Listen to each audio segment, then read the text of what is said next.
Well,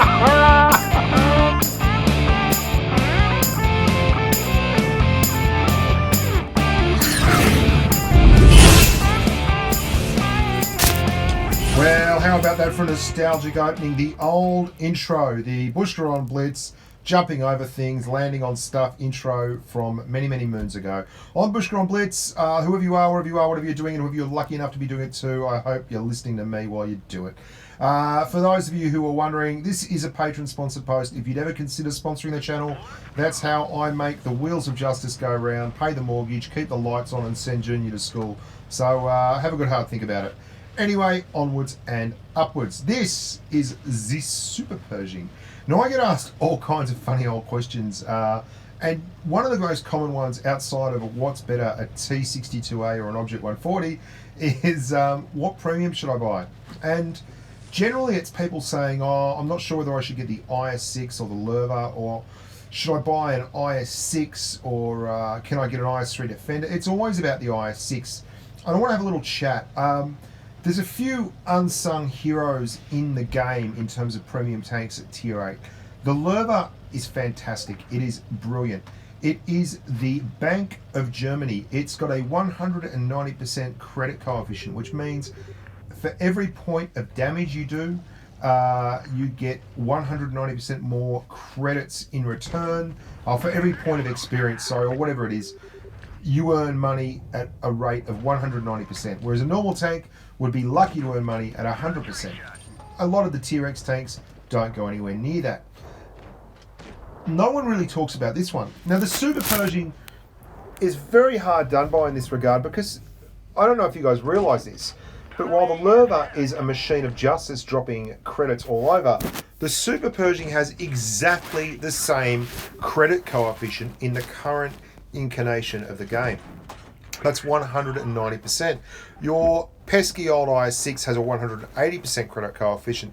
And while the IS6 is an amazing tank, there's a real case to be made that this is one of the more underutilized monsters at tier 8. Now, it's a medium tank, but it really is only a medium tank in name. The sign next to it says it's a medium. It doesn't have a whole lot of resemblance to a medium tank. In fact, it's a lot more like a heavy tank. It's got a lot of things going for it. If you're a gun depression player, this is probably the tank that is going to suit you, because it is actually quite strong hull down. It's got some weak points on its spaced armor, and it has the most cool spaced armor going around. It's got this big wing in the front of the gun mantlet, making it actually 330 odd millimeters of pen around certain parts of the gun and other areas, and it's got spaced armor on the front of its upper glacis as well, and lower glacis for that fact, which means that you can get to 250 millimeters very, very easily angled, and with spaced armor it's more of a deterrent to lower tier tanks that fire heat as premium ammunition. But the real joy of it is it's just quite easy to drive. 10 degrees of gun depression with a strong turret and the ability to get out there at quite a decent clip.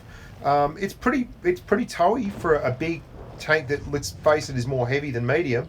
And the fact that it does do a great service in terms of grinding credits means you can make a lot of cash. Now, its AP pen is crap. It's got 170 millimeters of AP pen, but I would say to you that even if you have to fire APCR, you can still make money with this.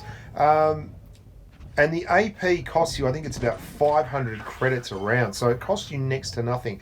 Now, it is true that the IS6, while it does less in terms of a pure credit coefficient, will give you a whole lot more alpha, 400 alpha in fact, which means that, for instance, if you were going to do 2,000 damage in an IS6, it would cost you around about 25,000 credits to do that. If you're going to do 2,000 damage in a, and this is firing premium ammunition, guys, in a Super Pershing, it would cost you about 32,000 credits to do it. So that's because the Super Pershing has a much, much lower alpha roll. Now you can see there, even firing, now let's have a look at that. Look how much I spent in terms of ammo there. 35 grand, nearly a full repair of 8,000 credits on the tank itself.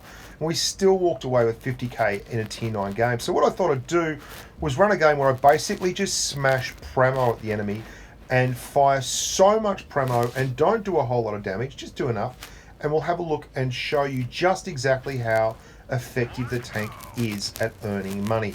Now, it's not brilliant, it's not amazing. This game is not going to have a 70,000 credit pot of gold at the end, but I just want you to consider this tank if you're moving forward and you're thinking about getting involved in a premium tank, because a lot of guys and girls out there don't have the cash to spend more than or to buy more than one premium.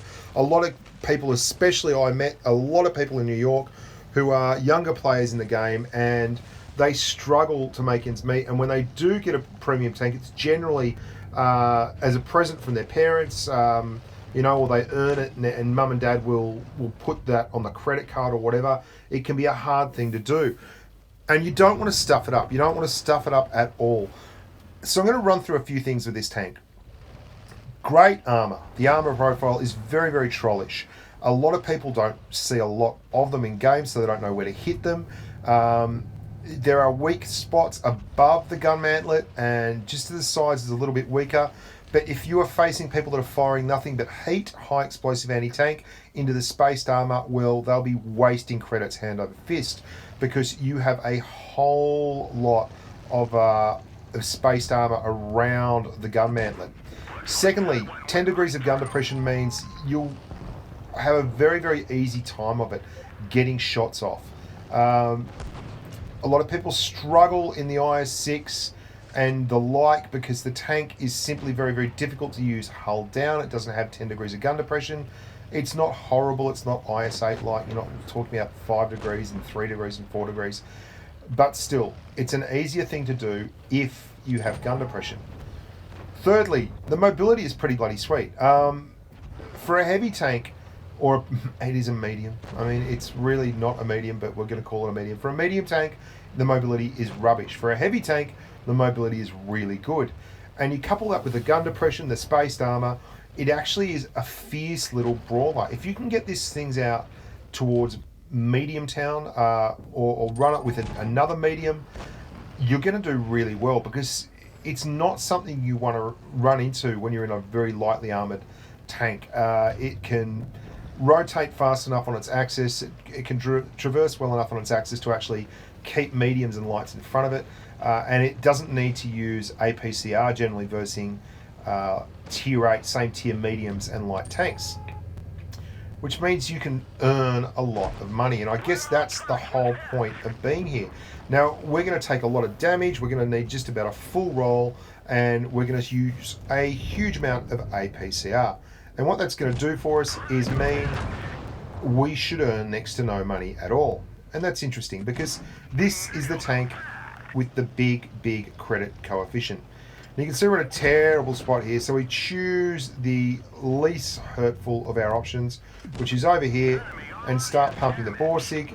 And you can see that T44. The reason I chose this option is the Carnarvon's got excellent penetration values on its gun. The T44 has rubbish penetration values on its gun. In fact, its gun is very much like our gun in terms of penetration numbers, which doesn't mean you can't survive. It just means that it's more likely he isn't going to pen.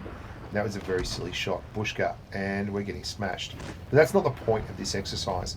We're talking about how much damage you need to do to get a decent earn. And we've fired next to nothing but premium ammunition here. We are running full provisions, as in 2 improved rations, 1 big improved fuel box. We are running adrenaline, which we have used. We've got both our consumables going. We've got camo on. We basically couldn't spend more money if we stood up on North Head, which is part of Sydney Harbour, and flicked 50s into the wind, saying, mo money, mo money, mo money, mo money. And still, we're going to earn money in this game.